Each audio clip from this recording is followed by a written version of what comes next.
İşlediği cinayetlerin sebebinin beynindeki bir tümör yüzünden olabileceği iddia edilen bir seri katil. Charles Whitman. Olayın ilginçliğinin yanı sıra asıl suçlunun kişinin kendisi mi yoksa beyindeki hasar sonucu dışa vuran bir başka kişilik mi olduğuna dair gelen sorular. Gerçekten can sıkıcı. Kafamızın içinde taşıdığı 1,5 kilogram ağırlığındaki organ nasıl oluyor da kuzu gibi bir insanı acımasız bir seri katile çevirebiliyor? İnsanoğlu cidden bu kadar korumasız mı?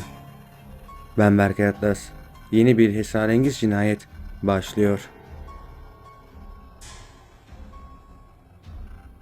Charles Whitman 1966 Ağustos'unun sıcak ve nemli ilk gününde kendisini Austin'deki Texas Üniversitesi Kulesi'nin en üst katına götürecek olan asansöre bindi.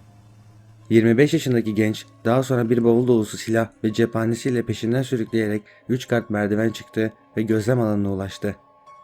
Burada önce silahının dipçiyle danışma görevlisini öldürdü. Ardından merdiven aralığından çıkmak olan 2 turist ailesine ateş açtı. En sonunda da aşağıdaki insanları gelişigüzel ateş etmeye devam etti. Vurduğu ilk kadın hamileydi. Ona yardım etmek için koşanlar da Whitman'ın silahından nasibini aldı. Sonra sokaktaki yaralar ve onları kurtarmaya gelen ambulans şoförleri. Enteresan tarafı Whitman bir gece öncesinde daktilonun başına geçmiş ve bir intihar notu yazmıştı. Kendimi şu günlerde tam olarak anlayamıyorum. Aklı başında ve zeki genç olarak tanınmaktaydım. Ama son zamanlarda birçok sıra dışı ve mantıksız düşüncelerin kurbanı olmuş durumundayım. Saldırının haberleri yayılırken Austin'deki bütün polis memurları da yerleşkeye yöneldi. Birkaç saat sonra 3 memur ve hızla görevlendirilen bir vatandaş merdivenleri çıkmayı ve Whitman'ı gözlem alanında öldürmeyi başardı. Whitman hariç 13 kişi öldürülmüş, 30 kişi de yaralanmıştı. Ertesi gün manşetlerde Whitman'ın saldırısı vardı. Polis ipucu bulmak yerine evine gittiğinde ise tablonun görüldüğünden de ağır olduğu ortaya çıktı. Whitman saldırı gününün çok daha erken saatlerinden önce annesini ardından da uykusundan bıçaklamak suretiyle karısını öldürmüştü. Bu ilk cinayetlerden sonra intihar notuna geri dönmüş ve bu sefer el yazısıyla devam etmişti. Karım Kate'i bu gece öldürmeye ancak üzerine çok uzun süre düşündükten sonra karar verdim. Onu çok seviyorum, ayrıca her erkeğin düşlediği türden çok iyi bir eş olduğuna eminim. Bunu yapmama neden olacak mantıklı hiçbir neden gelmiyor aklıma ama yapıyorum. Cinayetlerin yarattığı şokun yanında daha gizemli yeni sürprizler de vardı. Sapkınca davranışlarıyla sıradan kişisel hayatlarının üst üste binmişliği, eski bir izci olan Whitman deniz piyadesi olarak çalışmış, ardından banka memurluğu da yapmıştı. Austin izcileri 5. grup izci başçılığı için gönüllü de olan Whitman, çocukluğunda Stanford Binet zeka testinden aldığı 138 puan ile onu ilk %0,1'lik dilime yerleştirmişti. Bu nedenle Texas Üniversitesi Kulesi'nde ayrım gözetmeksizin gerçekleştiği kanlı saldırının ardından herkes bir açıklama bekler olmuştu. Aslına bakılırsa Whitman'dan beklendiği de buydu. İntihar notunda beyninde bir şeylerin değişikliğe uğrayıp uğramadığını belirlemek üzere kendisine otopsi yapılmak istediğini yazmıştı.